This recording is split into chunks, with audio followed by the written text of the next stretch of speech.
Shalom and welcome to Jerusalem Studio. I'm Reuven Ben-Shalom, sitting in for Jonathan Hessen. With the U.S. reducing its military presence in the Levant to a fraction compared to the massive footprint it had in the region during the campaigns in Iraq and against Daesh, and with Russia preoccupied with its failed war in Ukraine, it would seem unlikely that tensions between the two powers would rise here away from the European theater of operations. Yet this is what happened when Russian pilots flew too close for comfort to American planes over Syria, and American patrols came under fire by Russian-affiliated groups. Is it by design or neglect? And can it escalate further into a major confrontation? To discuss it, let's turn to our panel. Colonel Dr. Eran Lerman, Vice President of the Jerusalem Institute for Strategy and Security and Editor-in-Chief of the Jerusalem Strategic Tribune. Welcome. Thank you. Brigadier General in Reserve Doron Gavish, former Chief of Air Defense in the Israeli Air Force. Welcome, Doron. And our very own Editor-in-Chief, Mr. Amir Oren. Amir, what is going on? We used to speak about the Moscow monolith. And there was this image of a monster, even to some eyes, of someone sitting in the Kremlin and spewing out orders, and lo and behold, the very last soldier down on the totem pole is carrying them out, and the Politburo is directing everything. There is the KGB. All of these images from the 1950s and 1960s. It turns out that first the Soviets and then the Russians were not only not 10 feet tall, but apparently the machine there was cumbersome and not very efficient. Now, when they entered the Syrian civil war in 2015, they did help bolster Bashar Assad. And their military contribution, obviously, along with others, Hezbollah, Iran, turned the tide. And the idea was, when they invaded Ukraine, to use lessons from Syria in order to better operate in the Ukraine. So they took former commanders, such as this General Surovikin, who has not been seen since the Wagner force caper. And they failed in the Ukraine. So one would have thought, along the lines of your introduction, that because Syria all of a sudden became only a secondary front, that they would leave other actors here alone. Others meaning Israelis, Jordanians, Turks, and Americans. There was a time, especially when Daesh was on the rise, when the Americans and the Russians de facto divided Syria into the Euphrates Valley, left and right, east and west. The Americans acted east of the valley because it borders Iraq, and the Russians were left to their own designs in the west because it borders the Mediterranean with their air base and naval base and so forth. But lately, it seems that either the Soviet central authorities cannot control the Russian. When did we get rid of the Russian central authorities cannot control their forces, or that they want to intimidate the Americans, much as they do the Ukrainians over the Black Sea, or the Chinese do to the Taiwanese.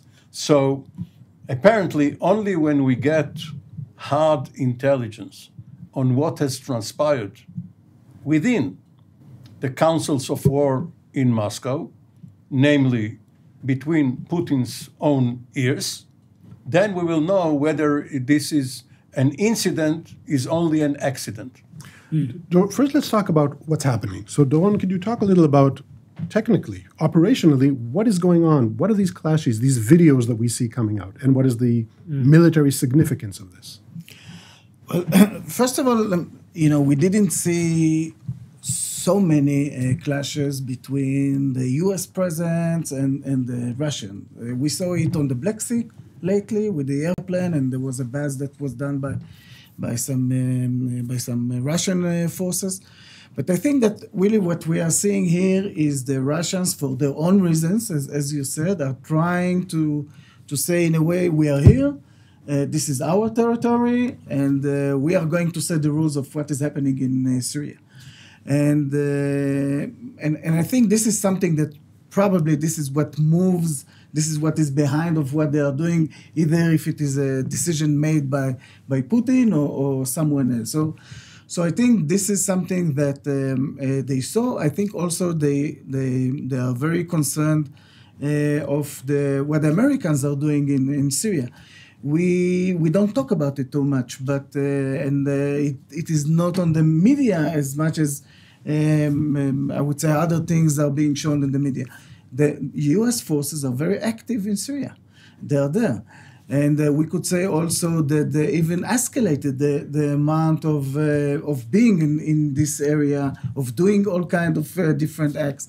So I think that this is also, it is a tactic reaction to what is happening within Syria, but it is also a strategic signal from Russia. Okay, before Dr. Lerman, I just want to, as far as setting the record straight first, we have about 900 personnel, Americans in Syria, mostly working with Kurdish elements. Yeah. And the so-called Syrian Democratic Forces, which are by and large Kurdish with some other elements. But they are also very active with their Air Force. They are there, they are striking. And in the south, next to the Jordanian border. Exactly. And monitoring the Jordanian border. As far as the clashes I was referring to, I think in recent days we do see that the Russians are stepping up these incidents of flying by the Reapers, shooting flares, or what the Americans called unsafe flying. Yeah. And that, Dr. Lerman, how do you see these provocations? Let's remind ourselves, there's nothing new about this. There have been clashes, or let's say near clashes before. American patrols and Russian patrols in areas where the Syrian Democratic Forces and the regime forces dispute control, have driven very close to each other even before the Ukrainian war began, and this is now again coming into focus. Some time ago, the Americans actually struck and destroyed a Wagner force contingent. Numbers of casualties vary according to reports, but it was in the high dozens at least. So there were actually Russian casualties killed, Russian mercenaries, not government, but we all know that Prigozhin was not, until recently, not divorced from the Russian government, killed by Americans. So there's nothing new about tensions in Syria. We have also to bear in mind that within the last few months, the mechanism of consultations between Russia, Iran, and Turkey about the future of Syria has fallen apart and has been discontinued by its hosts in Astana process. The Astana process. The Kazakhs have decided that this is no longer in their interest. They have taken a remarkably critical position towards Putin. And so the Russians are perhaps in need of asserting this one single international gain that they have in the global arena. Where else are they influential other than in Syria? It's the one, let's say, example of how they came in and saved the Assad regime while the Americans abandoned Mubarak to his fate and so on. But that's the one singular asset beyond their own borders. And so they are demonstrating that despite the war, and given that the Ukrainian counteroffensive has not gone well, so the Russians are not sort of scrambling for resources to fend off the Ukrainian attack, that they can still have the resources to play a major role in Syria, and that's the game as it is. May I make two remarks? The first one is that with the rise of drones, and as was mentioned here regarding several of the near misses, the risk of having a pilot killed, American pilot, for instance, killed or captured if he has to bail out is lessened. So a drone can be, as the Iranians managed to do, can intercept, shoot it down, perhaps even retrieve it and reverse engineer it. But it is not the same as Gary Powers on May Day 1960 being caught by the Russians and put on display as a spy in the sky. So first of all, these clashes are serious, but not as serious as when manned craft are being involved. The other point is that lines of communications are being kept. This is, by the way, not the case, apparently, in the American-Chinese situation. Department of Defense versus their counterparts. The U.S. Secretary of State and Treasury Secretary have visited Beijing, but the Chinese do not let their generals meet with American generals. They have suspended such contacts. And this is quite serious because miscalculations can arise, and a deconflicting mechanism is always important. It is always, of course, important diplomatically. Israel, by the way, has suffered when, following some terrorist acts by Palestinians in 1996, it stopped its contacts with the Syrians, of all people, because they did not condemn what the Palestinians did. And the result was that the negotiations with the Syrians have gone to oblivion. So it is very important, no matter what happens between parties, to keep the lines of communications open. And you should mention that Israel and the Israeli Air Force and the Russian command in Khmeimim, the actual Russian force, have well established, and this is not a secret anymore. I've heard it out loud and clear from Israeli former officials, General Alon, others. There is a point-to-point direct connection. There's no problem on our side to find Russian speakers to man the phone and manages deconfliction. A few weeks ago, I was in a command center in an exercise, and at a certain point, someone said, "Quiet down, everybody," and the soldier picked up the phone and spoke to our counterparts on the Russian side. And I agree that these deconfliction mechanisms are very important. It's interesting, by the way, to point out about drones that the Russians claimed that all their agreements with the Americans were about manned platforms. So in a way, they're saying, drones? We can do whatever we want. We didn't talk about drones. Yeah. Dawn, I always leave these sensitive questions for you.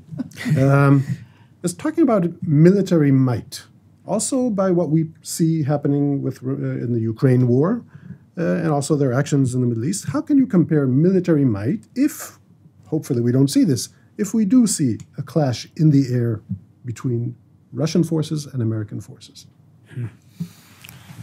I told you it's going to be difficult. No, it's okay. I fully agree with you that it might be much easier for the Russians to deal with the drones and the UAVs than when it comes to real platforms in the air. I think that there is a great, I would say, superiority from the U.S. side. So Reuven, Doron is a missile man. He doesn't care for the reputation of fighter pilots, whether Israeli or American. That's why I want his objective opinion. But as you can see, this is still my opinion. You know, what we saw in Ukraine, we saw the strategy, the doctrine, the way of flying. It was like we are in the 60s or the 70s. This is something that was, for a lot of us, was quite surprising. Remember that when we sat here all together, just when this thing started, we were all sure that in 1 month, everything would be 3 months. But this was it. And what we see in real is completely something different. And, you know, we should say that it's a bit disappointing to see how the Russian military is being conducting, how, you know, even flight doctrines and so on. So I think that for them, they would prefer to keep themselves in the way of kind of trying to deal with the drones and with others, I would say, means, but not really Air Force to Air Force. There is huge superiority by the U.S. So although we probably agree that these are provocations and no intentions to go to a clash, Dr. Lerman, I want to ask you, what if we do see tomorrow a miscalculation and the Americans decide to have an escort for these drones? And by the way, there was a doctrine they were talking about, maybe even did at a certain point. And it happens. And we have an American F-22 shoots down a Sukhoi 35. Can you walk us through what this would do to us or to them? Look, there are also precedents for this. You remember the Turks shot down a Russian plane. And I am sure that after Erdogan showed up in public very confident, he actually went in to his private quarters, put a phone call to Putin, and with a shaking hand tried to get this over with. But they shot down a Russian plane, and you find a way somehow to mitigate the consequences. There's certainly some channels still open for exactly that kind of event. You may recall that there was a situation in which the Russians accused Israel of deliberately hiding behind their reconnaissance illusion, as if an F-16 can hide, as if a hare can hide behind a tortoise. It's hiding behind them so that the Syrian air defenses actually killed these Russians in their illusion, trying to shoot at an Israeli plane. The Russians took it out on us. They decided to take it out on us. But then they also decided to invite Chief of the Air Force, General Norkin, to Moscow. He gave his explanations. The Russians continued to spew vitriol in public, but they did not suspend the deconfliction mechanism, which tells you that they understood. So there are ways of mitigating even serious situations. I think the Russians are going to be very cautious. One of the reasons they agreed, I believe, to the deconfliction mechanism. It's not just that Netanyahu was nice to Putin, and Putin has fond memories of his Jewish neighbors in Leningrad. It's also because, going back to 1970, they have a very healthy respect for Israeli Air Force capabilities. And the idea of meeting us in the open skies of Syria is not one that endears itself to the Russians. Doesn't endear itself to us either. But they agreed not just because of our fine manners, but because they know what the consequences will be, let alone a clash with American F-22s or F-35s, which they don't have an answer to. We also remember what happened in '82, when it wasn't the Russian themselves, but it was Russian equipment against Western equipment, Israel against Syria. Ball cricket 19. And if I remember right, the numbers were 100 Russian airplanes that were intercepted and 0 Israeli ones. So and their they know it. SA-6 system obliterated. Exactly. But we always see those exercises that U.S.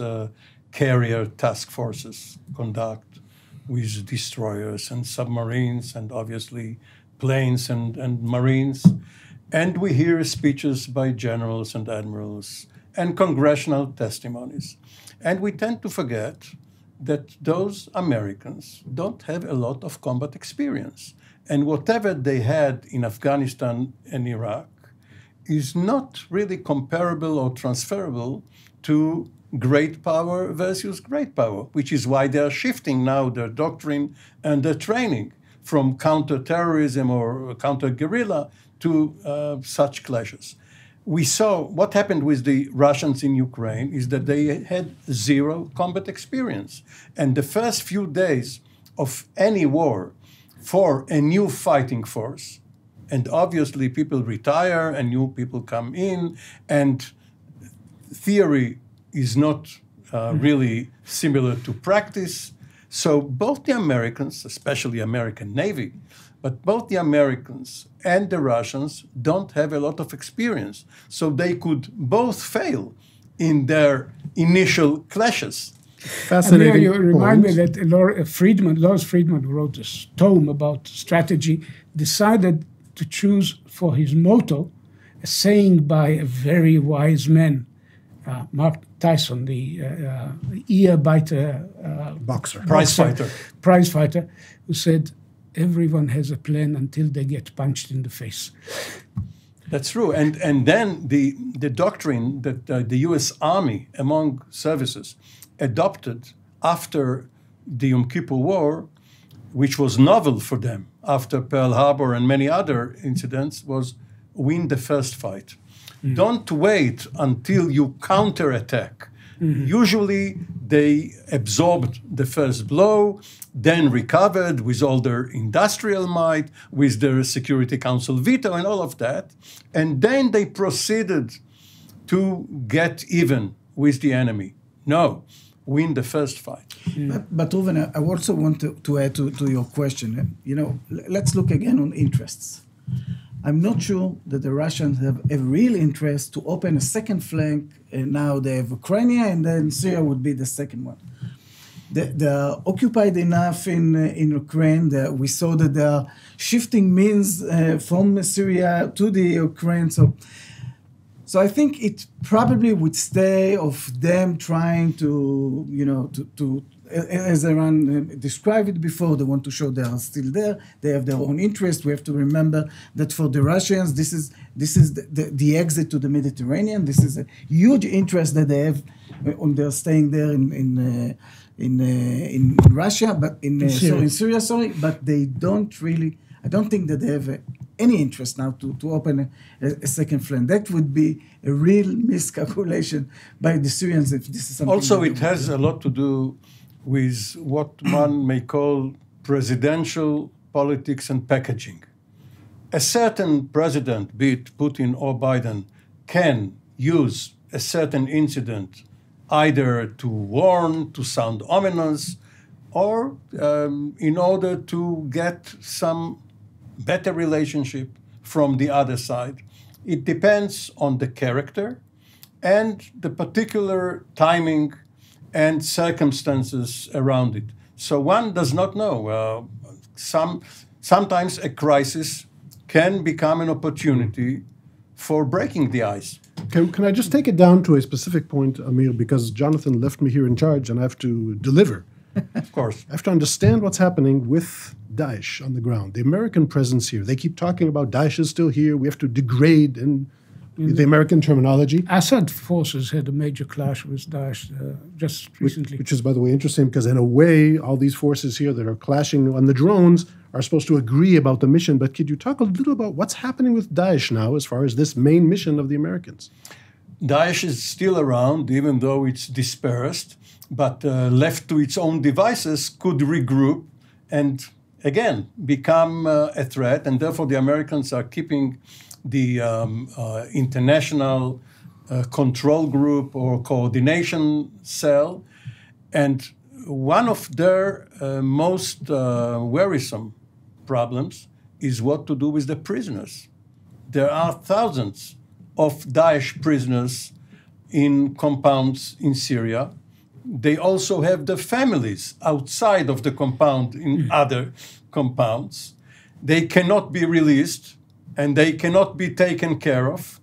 And everyone is scratching their own heads or other people's heads. And Americans already had serious challenges with holding detainees, and that is huge. High-value targets, yes. I want to bring another angle into the discussion, because in addition to the United States and Russia and the Iranians who are all over the Syrian landscape, the one country which is deeply, deeply invested in the Syrian situation is Turkey, which is actually holding and almost practically annexed segments of northern Syria, such as Afrin, and is in control, more or less, of the last refuge of the Syrian rebels in the area of Idlib. Now, the Turkish-Russian relationship is a very complicated one. They talk to each other, but they also have points of disagreement. The Turks are supplying the Ukrainians with their Bayraktars, their drones. Turkey has just moved to allow first Finland and then Sweden, because in NATO every country has a veto, and they were finally persuaded to let the Swedes too join NATO. This is a major blow to Russian policy. Right. So the Russians may also be keep acting or signaling to Erdogan not to ignore their presence on his southern flank, because that could come at a cost. Mm-hmm. Let me put in a good word for Israel, if that is allowed. I was just going to say that finally there's something that doesn't involve us. Okay. No, of course. Okay, go ahead. If you compare the anti-ISIS coalition to a naval task force, which we mentioned earlier, aircraft carriers, cruisers, destroyers, transport, marine carrying vessels, you don't see the submarines. And Israel was a submarine. Israel's contribution to the actual war against ISIS, which was never mentioned. You saw dozens of countries in these coalition meetings. You never saw Israel. But the Israeli Defense Forces took perhaps the most efficient and lethal part in this campaign, which only the Americans, the Brits, the Australians, and others were aware of. But without the Israeli contribution, which killed hundreds of Daesh fighters, the outcome would have been different. Finally, General Eisenkot referred to it, but it was kept secret for a very long time. Yeah. You probably have a higher classification than I do. This certainly sounds fascinating. But now you know. But also in the past, going back to the Gulf War, we know that Israel always is proud to be a member of the coalition, although not always with the Israeli flag on the website of the coalition. Yeah, but it was not a secret that Israel and the United States have very tight relations when it comes to intelligence, and this is really the main effort that Israel was part of it. There is an important book about blacks in America called Invisible Men. Israel was the invisible member of the coalition. So hopefully this issue we talked about today, the players in the region can play it smart, continue to deconflict, and hopefully see stability. This is all the time we have for today. Thank you very much, General Gavish, Dr. Lerman, Mr. Oren.